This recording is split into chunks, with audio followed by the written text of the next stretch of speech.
26-এর লক্ষ্যে বিজেপির কি পরিকল্পনা জানাবো আপনাদের।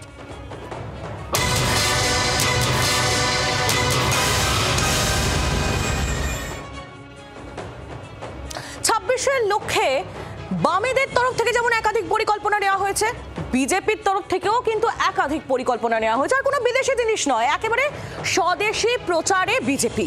দেশ জুড়ে 100-র বেশি মেলা, পশ্চিমবঙ্গেও 7টি জায়গায় বড় মেলা হবে। এছাড়াও একাধিক মেলার উদ্যোগ নেওয়া হয়েছে দেশ জুড়ে। আত্মনির্ভর ভারতের কর্মসূচি অনুযায়ী 100 দিনের হর ঘর স্বদেশী শুরু হচ্ছে বাংলাতেও। দীপাবলির পরে বিধানসভা ভিত্তিক গ্রামে গ্রামে পৌঁছে যাবেন বিজেপি নেতারা। সুবক্তা যারা রয়েছেন তারা সভা করবেন, প্রচার হবে স্বদেশী পণ্য ব্যবহারের। 26-এর আগে ছোট ও মাঝারি শিল্পে জনসংযোগের নয়া পরিকল্পনা।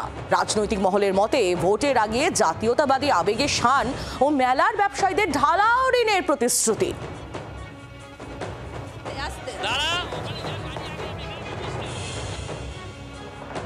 আমাদের এই সুজলা সুফলা শস্য শ্যামলা যে ভারতবর্ষ, যেখানে বহু জায়গায় এখনো পর্যন্ত জানাই যায়নি। দেখা গেছে যেসব জায়গার কথা আমি বললাম, বা যেসব জায়গার কথা বারে বারে মার্কেটিংয়ের জোরে, বাণিজ্যিকরণের জোরে বিভিন্ন দেশের সরকার তারা সেটাকে একটা ডেস্টিনেশন হিসেবে বানিয়েছেন, একটা জায়গা, যাওয়ার জায়গা হিসেবে বানিয়েছেন। আমাদের পূর্ববর্তী যে সরকাররা আছে তারা মুখে অনেক বড় বড় কথা বললেও এই ব্যাপারে কোনো গুরুত্ব দেননি। মোদিজির নেতৃত্বে যে কেন্দ্রীয় সরকার আছে, বামেদের এই পরিকল্পনা কতটা ফলপ্রসূ হতে পারে, রাজনীতি বিশেষজ্ঞ প্রদীপ চট্টোপাধ্যায়ের কাছ থেকে আমরা জেনে নেব। প্রদীপবাবু কি বলবেন? মাফ করবেন, বিজেপির এই যে পরিকল্পনা, সেই পরিকল্পনা কতটা ফলপ্রসূ হতে পারে বলে আপনার মনে হয়? কারণ আমাদের রাজ্যেও 7টি জায়গায় মেলার পরিকল্পনা করা হয়েছে বিজেপির তরফ থেকে। দেখুন, বিজেপি কয়েকদিন আগে নরেন্দ্র মোদীর নামে যে ফুটবল নরেন্দ্র কাপ, সেটাও করেছিল যুব সম্প্রদায়ের কাছে পৌঁছানোর জন্য, এবং আমরা দেখেছিলাম 2-1টা জায়গা ছাড়া বাকি জায়গায় কোনো ভিড়ই হয়নি।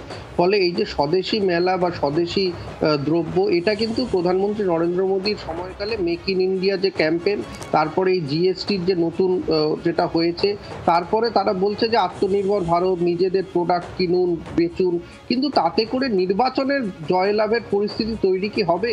তার কারণ বিজেপির রাজ্য নেতারা এখানে হিন্দু ধর্ম এই সব নিয়ে রাজনীতি করছে। তারা বিকল্প কিভাবে মানুষের রোজগার, মানুষের চাকরি তৈরি হবে সেগুলো নিয়ে কথা বলছে না। দেখুন, নরেন্দ্র কাপ ফুটবল বা এই ধরনের সম্মেলনে যে স্বদেশী, এগুলো শুধুমাত্র ক্ষণিকের, কয়েকটা দিনের মেলা, তো কয়েকটা দিনের হবে, কিন্তু সার্বিকভাবে সাধারণ মানুষের কাছে এই যে এসআইআর আসছে, সেই সব নিয়ে সাধারণ মানুষের পাশে কতটা তারা দাঁড়াচ্ছে, সাধারণ মানুষের যে আশঙ্কা, সেই আশঙ্কা, ভীতি, সেগুলো কাটানোর জন্য তারা কি বক্তব্য রাখছে, সেইটা গুরুত্বপূর্ণ। বাংলার আওয়াজ, বাঙালির আবেগ, জি 24 ঘন্টা।